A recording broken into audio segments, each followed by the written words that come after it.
Olá, pessoas bonitas, tudo bem? Aqui quem fala é Letícia Lopes Santos, biomédica e imaginologista, e eu trago para vocês agora essa aula sobre controles de qualidade e marcação de radiofármacos no setor da radiofarmácia. Nessa aula, a gente vai precisar daqueles conceitos de radioatividade, capacidade de ionização, bem fundamentados, tá?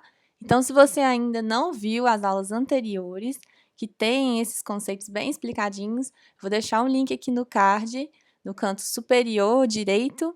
É só clicar, ir lá assistir e voltar para cá. Essa aula favorece também aquelas pessoas que estão ingressando no estágio curricular em medicina nuclear, tá bom? Então, vamos lá. Para a gente aferir o controle de qualidade no setor da radiofarmácia, a primeira coisa que a gente faz é a inspeção visual dos radiofármacos. Antes da marcação, a gente observa bem os vidros de radiofármacos, como este está representado na imagem, né, de forma simbólica. Eles devem conter ao fundo um pó branco, né, de cor homogênea, sem maiores ou outras sujidades, já que eles são preparações liofilizadas. E pós a marcação, como também representado nessa outra figura, a gente vai ver que as soluções elas devem estar límpidas e homogêneas também. Além disso, a gente observa o volume final pós-eluição, que deve ser de aproximadamente 6 ml. Também prestamos atenção na eficiência da eluição, ou seja, qual a porcentagem de radiação que a gente está conseguindo retirar de uma rotina para outra. E o que significa isso, né? O que é uma rotina? É quando você passa a salina pelo gerador e retira, né, lavando a coluna de alumina, o tecnécio que foi resultado do decaimento do molibdênio ali naquela coluna. E a gente vai explicar isso direitinho nos slides mais para frente. Além disso, a gente também confere outros parâmetros, como o pH do eluato e as purezas radionuclídica, química e radioquímica. Tudo isso é feito com rastreabilidade. O que é isso, né? A gente anota tudo, o horário que foi feita a rotina, as datas de validade, os lotes de todos os radiofármacos, das soluções salinas utilizadas no processo, né? Qual o profissional responsável pelo processo, enfim, tudo para que tenha a máxima segurança e que seja possível, sim, rastrear caso ocorra algum problema. Em resumo, então, o setor da radiofarmácia na prática consiste na eluição do gerador, na obtenção do eluato, que nada mais é que a salina com a radiação que a gente retira do gerador, na marcação dos radiofármacos para cada exame com essa radiação que a gente retirou do gerador e no fracionamento desses radiofármacos nas diversas doses individuais que serão aplicadas em cada um dos pacientes. O que a gente tem que saber, então, sobre o decaimento no molibdênio? O molibdênio ele tem número atômico 42 e apresenta um tempo de meia-vida física de 66 horas.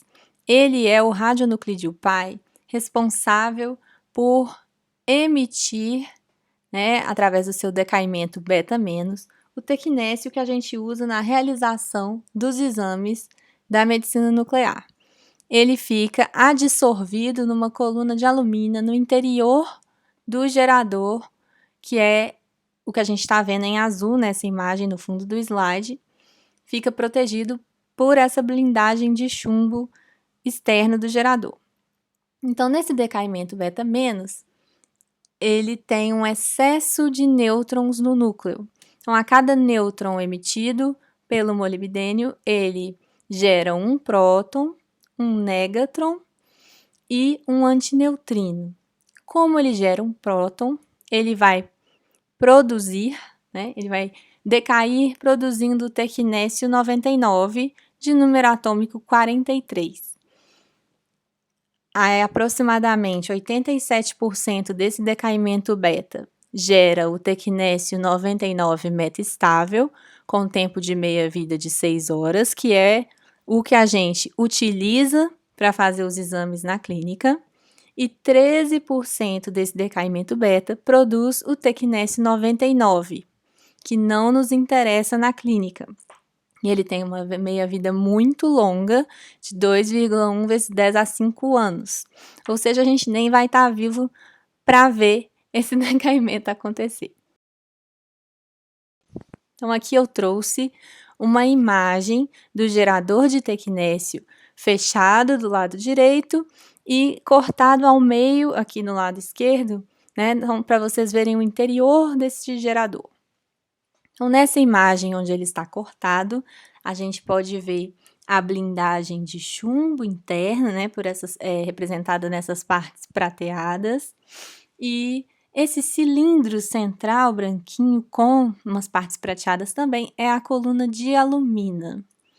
Aí a gente vê ali acima 2 frasquinhos.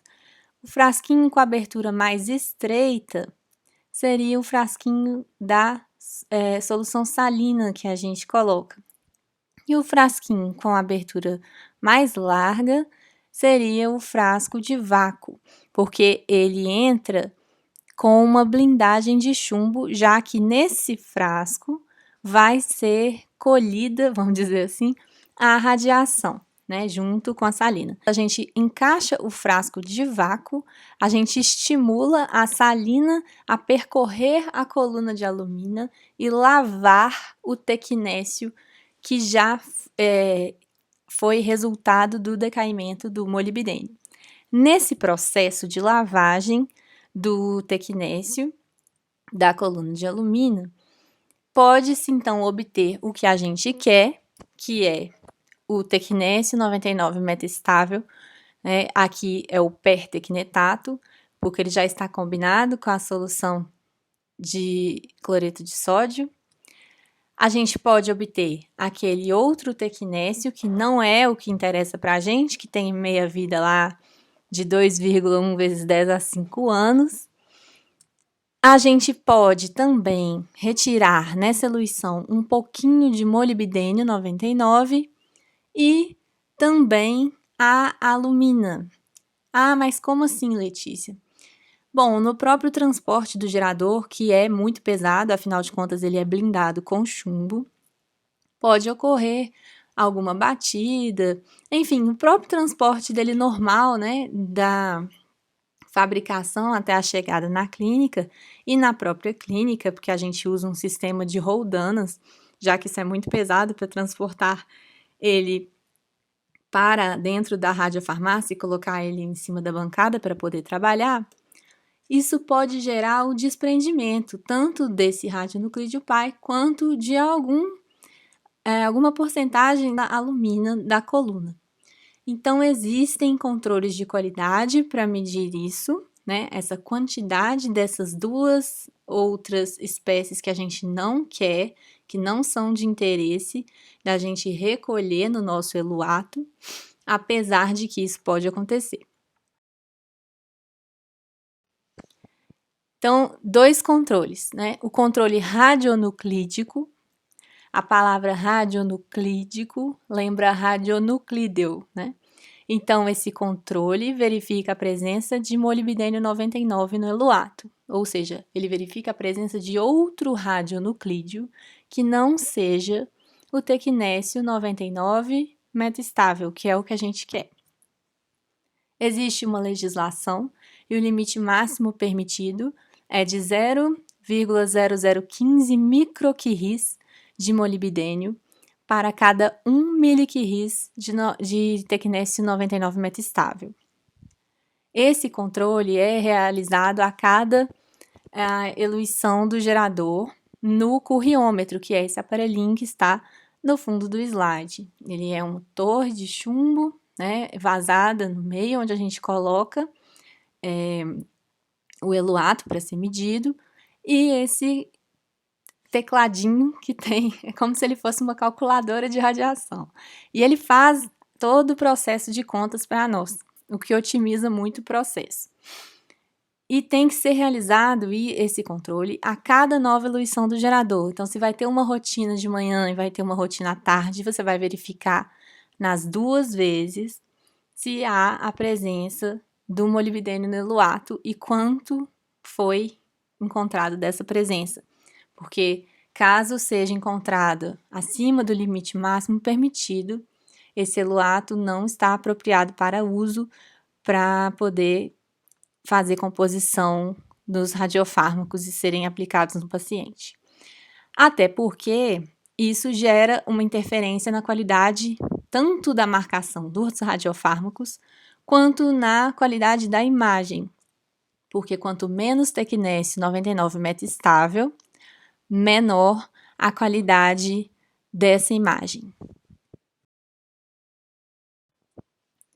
E o controle químico, por sua vez, verifica a presença de alumina no eluato.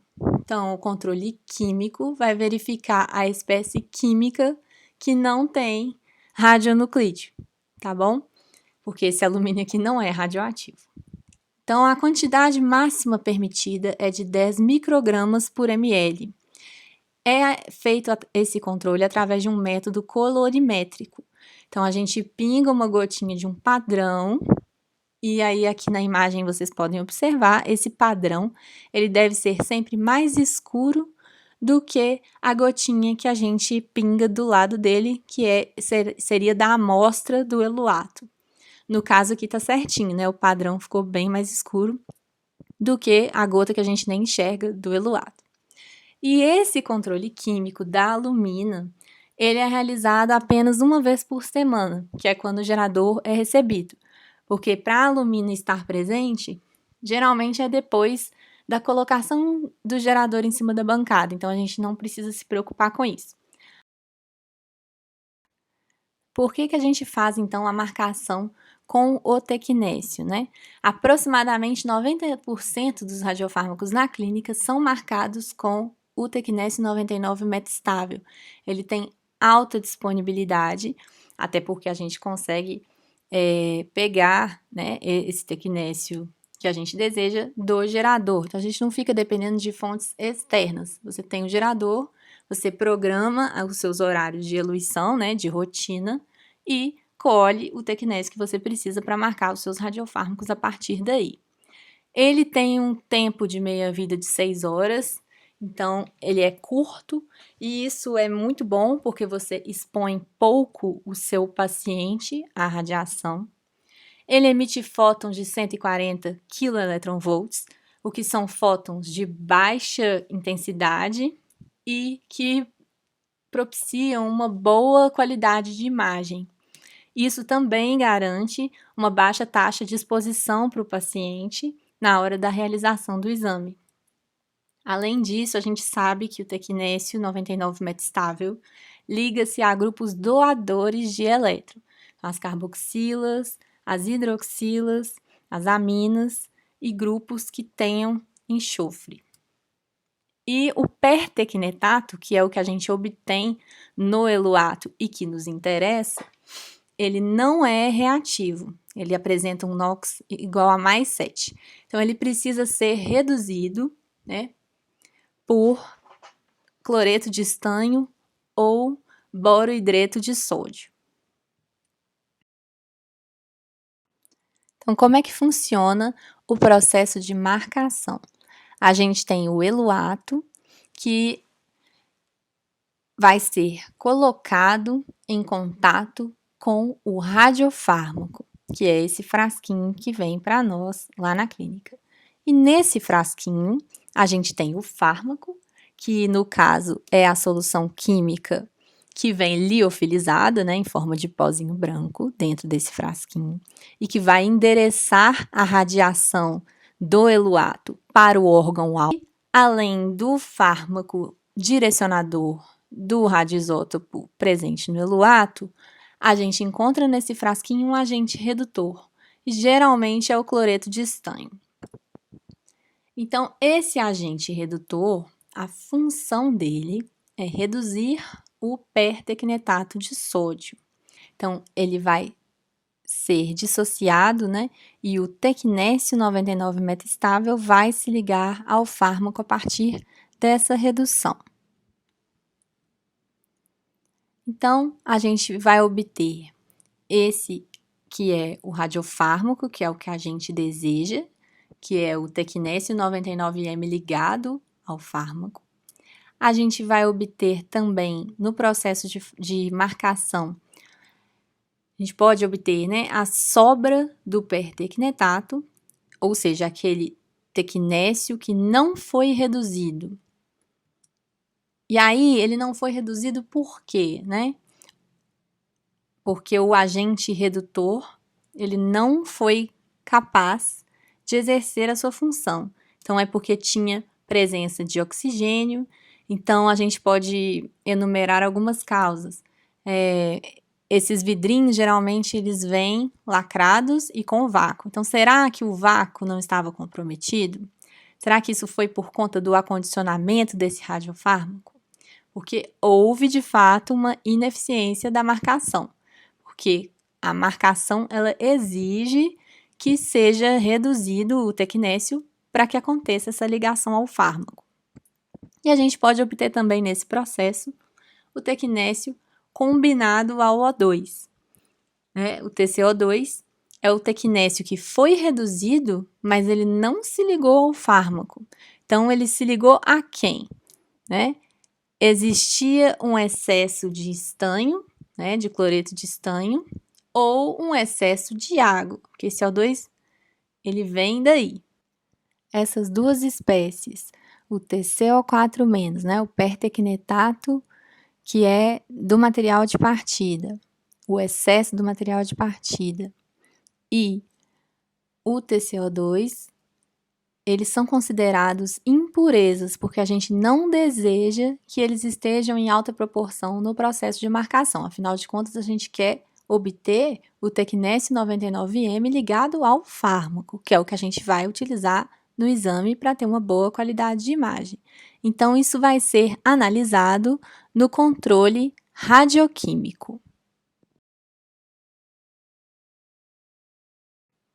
Então, o controle radioquímico, ele vai analisar quais as outras formas químicas presentes, com o tecnécio 99M pós-marcação.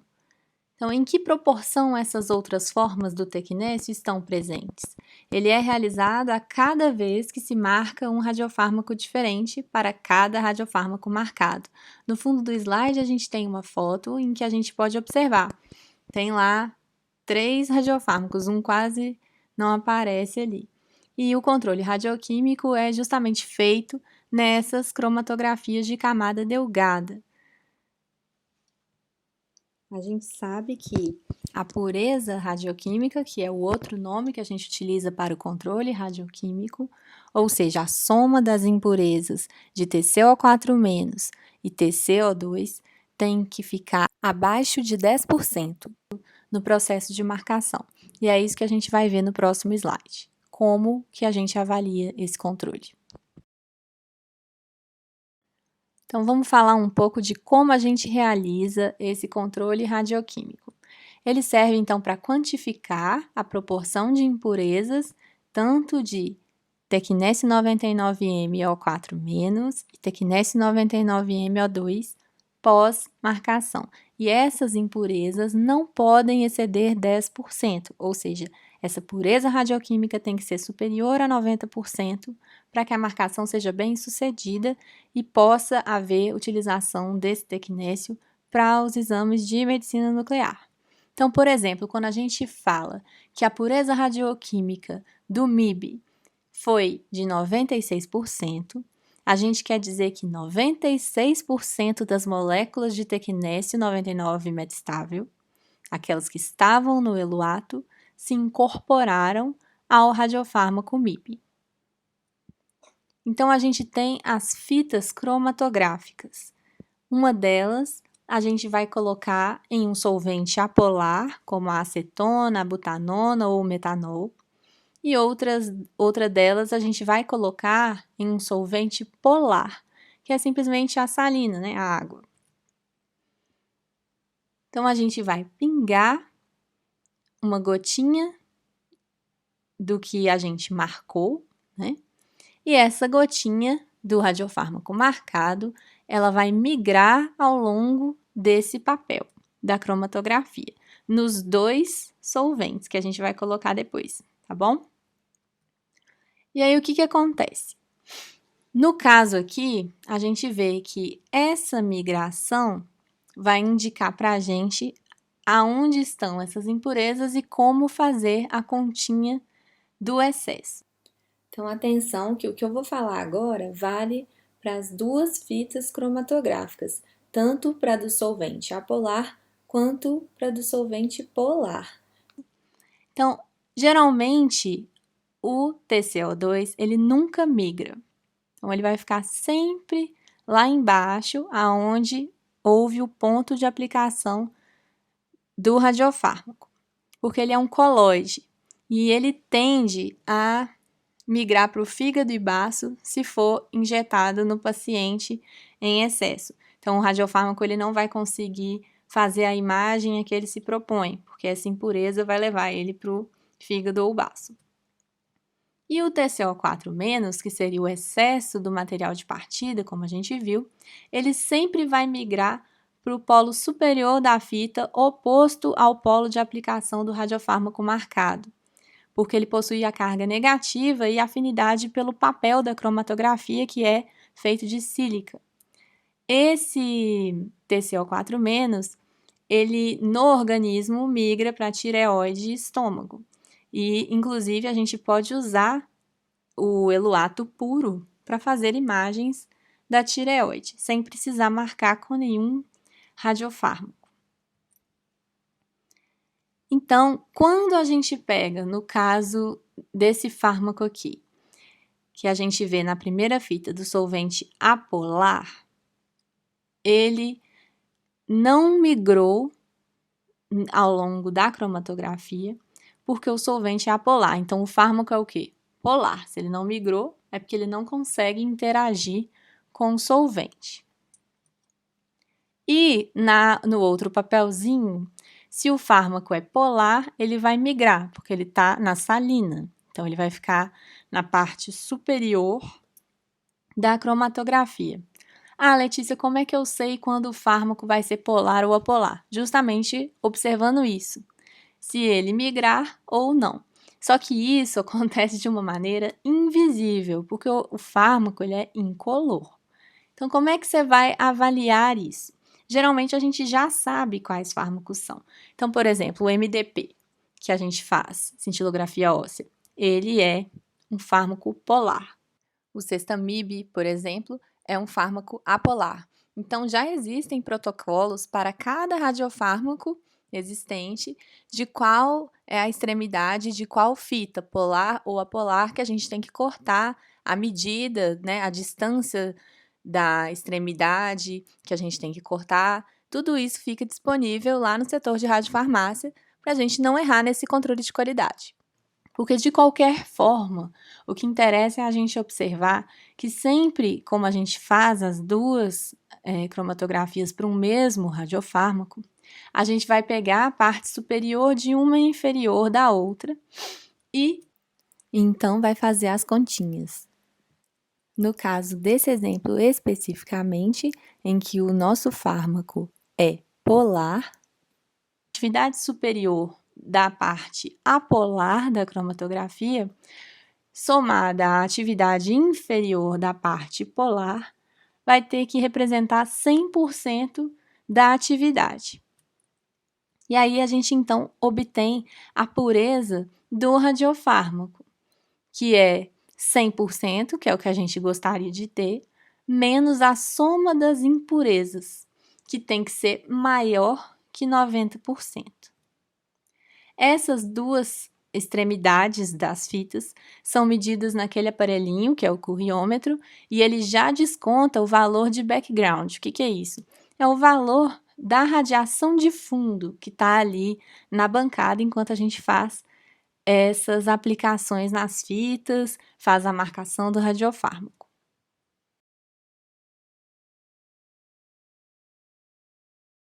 Gente, então é isso. Eu queria agradecer pela atenção, desejar uma boa sorte na vida acadêmica, então, né? A gente precisa muito. Espero de coração ter ajudado vocês. Qualquer dúvida, comentários, sugestões, elogios também, hein? Os meus e-mails estão aí. A caixa de comentários também está aberta neste vídeo. Muito obrigada e até mais.